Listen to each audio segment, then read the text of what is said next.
আপনারা যারা আমাদেরকে ভোট দিয়েছেন, আপনারা যারা চেয়েছেন আমরা যেন সংসদে যাই, আপনাদের প্রতিনিধিত্ব আমরা করি।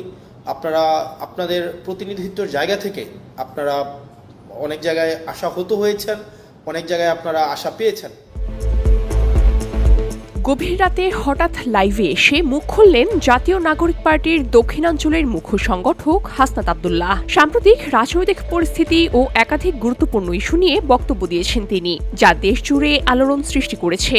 কেন অন্যান্য ট্রেজারি বেঞ্চের মন্ত্রীরা কথা বলার পরে আমরা কেন সেগুলোর বিরোধিতা আমরা করি না সংসদে দাঁড়িয়ে, সেটা আপনারা আমাদের কাছ থেকে জানতে চেয়েছেন। লাইভে যুক্ত হতেই তার কণ্ঠে শোনা যায় স্পষ্ট হতাশা। বললেন, প্রিয় বাংলাদেশবাসী, আমরা দুঃখিত। আমরা চেষ্টা করেছি কিন্তু কাঙ্ক্ষিতভাবে এগোতে পারছি না। তবে আমরা হাল ছাড়ব না। প্রয়োজনে চূড়ান্ত ত্যাগ স্বীকার করতেও প্রস্তুত আছি।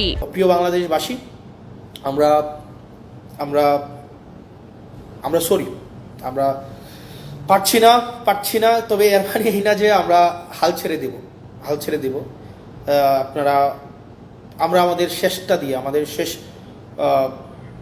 আমরা আমাদের জায়গা থেকে আমাদের চূড়ান্ত ত্যাগ যদি করতে হয়, সেই ত্যাগের বিনিময় হইল আমাদের এই স্ট্রাকচারাল রিফরমেশনগুলোতে আমরা কোনোভাবেই কম্প্রোমাইজ করব না। এ সময় তিনি অভিযোগ করেন, পুলিশ সংস্কার কমিশন সংক্রান্ত অধ্যাদেশটি সংসদে উপস্থাপন করা হয়নি এবং এ বিষয়ে আলোচনা করার সুযোগও দেয়া হয়নি। তার দাবি, অন্তর্বর্তী সরকারের পুলিশের অসন্তোষ নিরসন ও ন্যায্য দাবি পূরণের উদ্যোগ নিলেও বিএনপি সরকার তা বাতিল করেছে। এই সংসদে আমার কাছে মনে হয়েছে যেই কমিশনগুলোর সবচেয়ে বেশি দরকার ছিল, তার মধ্যে অন্যতম দরকারি একটা কমিশন ছিল পুলিশ সংস্কার কমিশন। দুঃখজনক বিষয় হচ্ছে এই কমিশনটা সংসদে উঠানোই হয় নাই। অর্থাৎ এটা আলোচনার জন্য এটার প্রয়োজন আছে কিনা বা এটা কতটা প্রয়োজন, জনগণের জন্য কতটা প্রয়োজন, এটা নিয়ে আলোচনা করার জন্য সংসদে উঠানোই হয় নাই। সরকারের উদ্দেশ্য নিয়ে প্রশ্ন তুলে তিনি কড়া ভাষায় বলেন, বর্তমান সরকারের মনোভাব থেকে প্রতীয়মান হয় যে তারা পুলিশকে আবারও নিয়ন্ত্রণমূলক বা লাঠিয়াল বাহিনীতে পরিণত করতে চায়। এই সরকারের যে মনোভাব পুলিশকে নিয়ে, এই সরকারের যে চাওয়া পাওয়া পুলিশকে নিয়ে, সেটা হচ্ছে এই সরকার পুলিশকে আবার একটা লাঠিয়াল বাহিনীতে পরিণত করতে চায়। কারণ সে যতই বলুক আমরা এগুলাকে বিবেচনা করব, আমরা এটাকে আরও বেশি সুন্দর করে আরও বেশি শক্ত করে নিয়মের মধ্য দিয়ে এটাকে করব, আলটিমেটলি কিন্তু এটা করছে না বা করবে কিনা সেটা কিন্তু আমরা আস্থা পাচ্ছি না। মানবাধিকার কমিশন নিয়েও বিস্ফোরক মন্তব্য করেন তিনি এবং বলেন, গুম সংক্রান্ত বিষয়গুলোতে রাষ্ট্রীয় বাহিনীর সম্পৃক্ততার অভিযোগ রয়েছে। এ সময়ে সবাইকে সতর্ক করে দিয়ে তিনি জানান, এতে গুম খুনের মতো সংবেদনশীল ইস্যুতে সত্য সামনে আসা কঠিন হবে।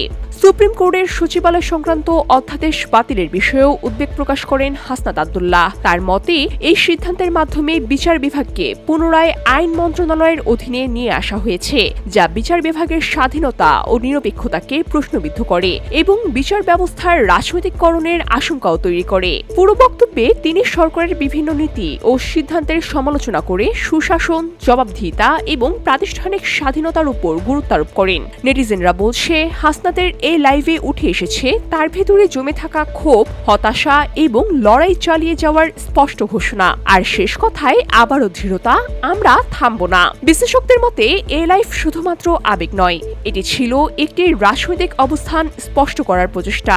সামনের দিনগুলোতে এর প্রভাব কত দূর গড়ায় সেটাই এখন দেখার বিষয়।